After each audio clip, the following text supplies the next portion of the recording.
Hello sa inyo. Now, for today's video, ayan, nabibigyan natin to ng mabilisang reaction at mabilisang update lang patungkol dun sa isang OFW na nasa Kuwait, no?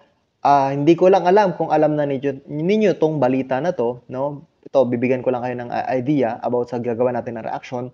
No, isang isang OFW sa Kuwait, no, ay inilagay po ang isang sanggol o isang baby, isang bata, no, doon sa isang washing machine at nagkaroon po ng sanhi, napakalaking sanhi po nito at nagdulot po ito ng pagkamatay doon sa bata.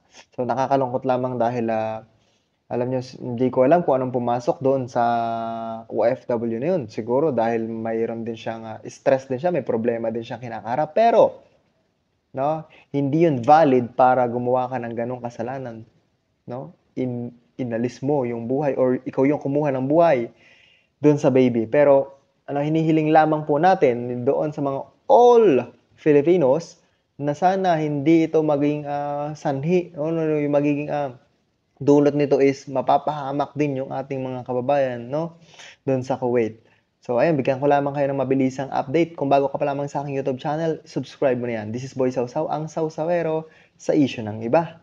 So ayan, panoorin muna natin ang magiging dahilan ba talaga? Kung ano yung magiging dahilan or magiging kaparusahan dito sa OFW na ginawa yung ganitong krimen. So wag natin patagalin pa. Let's go. Panoorin na natin. Nalulungkot ng gobyerno ng Pilipinas ang isang ulat sa Kuwait na isang domestic helper umano ang nagsilid sa isang bata sa loob ng washing machine na ikinamatay nito. Sa ulat ng Arab Times, pinaospital daw ng magulang ang anak pero namatay rin dahil sa mga natamong sugat. Dahil iniimbestigahan pa ang kaso, limitado muna ang impormasyong maibabahagi ng Office of the Migrant Affairs ng DFA. Yun ang lumalabas sa Kuwaiti News na umamin siya dahil naiinis na siya sa bata. So, we have to also see her state of mind. Baka defense din yun, no? Na hindi naman normal na gagawin mo yun sa sanggol. 1-year-old lang bata. Nakikiramay ang gobyerno ng Pilipinas sa Kuwait at pamilya ng bata, pero bibigyan pa rin ng legal assistance ang OFW na nakulong ngayon. We assure everyone that the DMW, of course, aside from cooperating with the Kuwaiti authorities and our embassy in Kuwait, will pursue an in-depth look on this incident. I-contact ng ating OWA yung kanyang pamilya, no, dito sa Pilipinas. So we are assuring them na binibigyan ng protection. Hindi pa babayaan ng Department of Foreign Affairs ang ating kababayan sa Kuwait na nasangkot sa pagkamatay ng anak ng kanyang amo. Ayon sa DFA, ikinalulungkot nila ang nangyari at nakikiramay ang Pilipinas sa pamahalaan ng Kuwait sa insidente. Sa official statement naman ng Department of Migrant Workers, nagpahayag ang kagawaran ng labis na pagkabahala sa insidente. Nakikipag-ugnayan na sila sa mga otoridad sa Kuwait kasabay ng pagpapaabot ng tulong sa domestic worker, alinsunod sa batas ng Kuwait at mandato ng DMW. Sabi ng DFA, mandato ng pamahalaan na protektahan ang lahat ng ating mga kababayan, pati na ng mga nagkakakaso sa ibang bansa.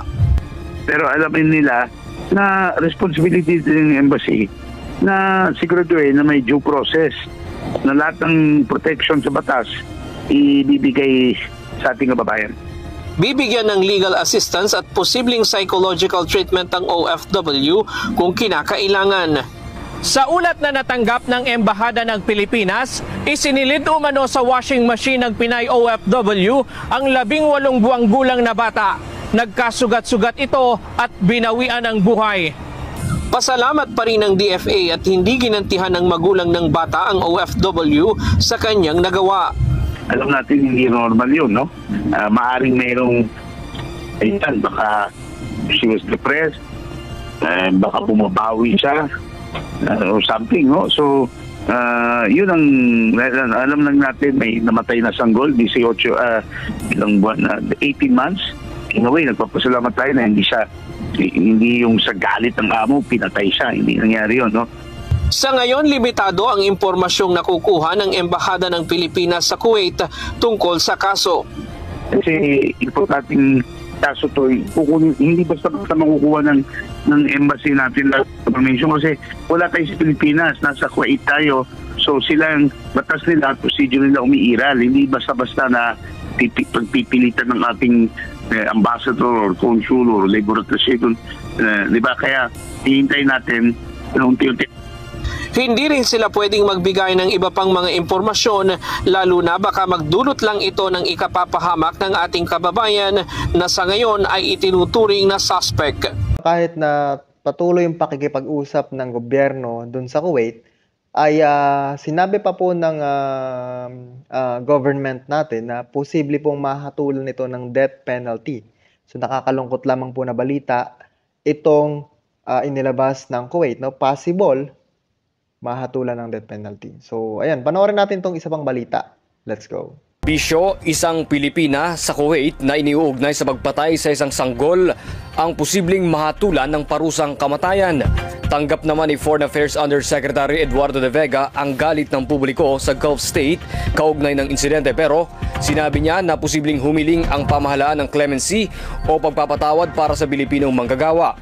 Ang sospek ay mula sa Cagayan sa Hilagang Pilipinas at naninirahan sa Kuwait simula pa noong 2015. Ayon sa ulat, inamin umano ng sospek ang pagpatay sa batang Kuwaiti sa pamamagitan ng pagsilid sa bata sa loob ng washing machine. Umaasa si De Vega na hindi makakaapekto sa reputasyon ng mga Pilipinong manggagawa sa Kuwait ang insidente na tinawag ng Pilipinas bilang isang isolated case. So ayun, no? Napanood na natin yung video, napanood natin yung balita tungkol sa update na to doon sa isang kababayan natin sa Kuwait. So, posible na mahatulan ng death penalty. So, hindi ko alam kung ano yung magiging reaction ko talaga dito talaga totally. Kasi, alam niyo yun, naawa din naman ako sa bata na kinuhanan niyo ng buhay. No? Pero, hindi naman lang naisip, alam mo, hindi ako naawa doon sa kababayan nating OFW. Naawa ako doon sa pamilyang maiiwan nito na nagtatrabaho siya kasi at sigurado siya yung inaasahan doon sa pamilya na ginawa niya pa tong ganitong krimen, no? At nakakalungkot yung maiiwan niya, yung pamilya nito, di ba? Hindi man lang naisip nung OFW na to na bago niya gawin yung bagay na yun is yung pamilya niya muna yung iisipin niya.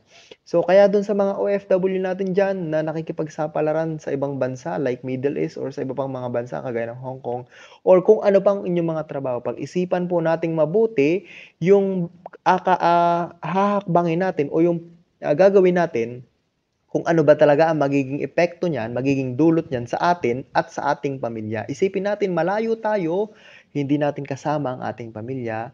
Possible may mangyayaring masama sa atin kapag gumawa din tayo ng masama.